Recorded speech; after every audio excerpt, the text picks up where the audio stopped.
Today is Saturday, April the 18th, 2020.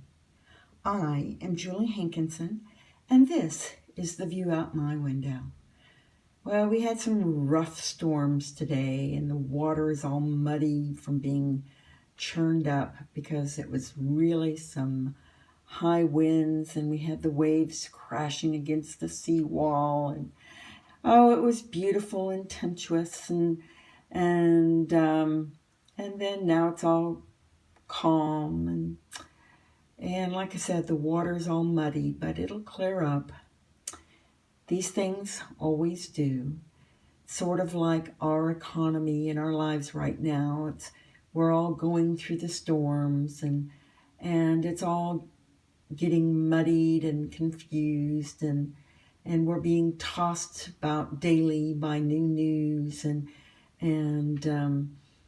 like new drugs that might work, but they've only been tested on 120 people, and now they're being touted as the brand new savior drug, even though they have toxic liver properties. I don't know. It's just we're so desperate, I think, for a cure and an end to our quarantines and our new reality that we're just clinging on any news that we would have rejected as not having been properly tested or reviewed. We're just throwing any of the pasta that we can find at the wall and hoping some that will stick. I mean, we are truly at that phase right now. They're talking about some states opening as early as next week, and we don't even have testing implemented so that we can tell who is sick and who isn't. We had, in one day, almost 5,000 people die in the United States. That's in one day. And we're going to open up our economy and reinfect more people so more people can die. I don't know where some people are at. I know the economic situation is bad, but there are lots of programs that are being set up to help people. There's no reason to put people's lives at risk.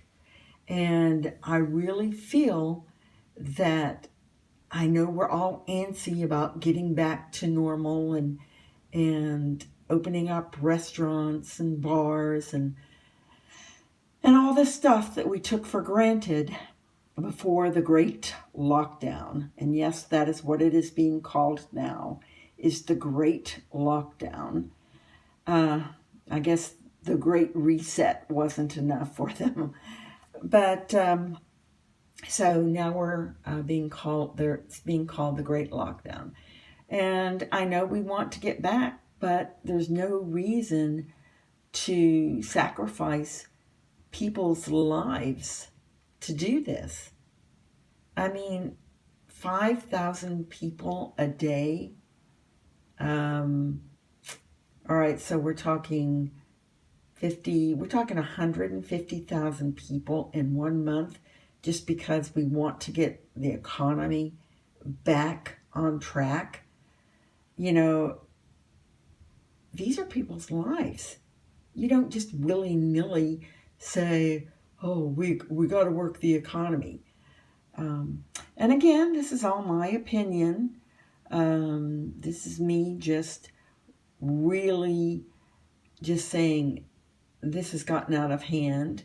The politicians think they're dealing with numbers and not people's lives and families and their futures.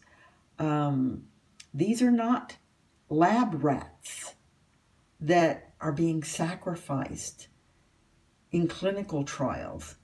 These are actual people with lives and families and you don't just willy-nilly say, oh, it's only 5,000 people a day. Duh. So let's, if you can, if you feel strongly about this as well, please, make your voice heard while you're social distancing from home. Because do protect yourself and do protect your families. But you do have phones and you do have internet and email and Facebook and Instagram. Make your voice heard. Maybe you've never expressed your opinions before. Maybe you're an introvert like me. But that doesn't mean that you can't share your voice and your opinions, and to encourage others to do the right thing, which is to stay home and not spread infection. So I will get off my high horse, my soapbox here, and hope that I will see you all here back again tomorrow. And please share this message, and please continue to be steadfast, and I hope you are well and that you have found the resources to take care of yourself during this trying time. Good night.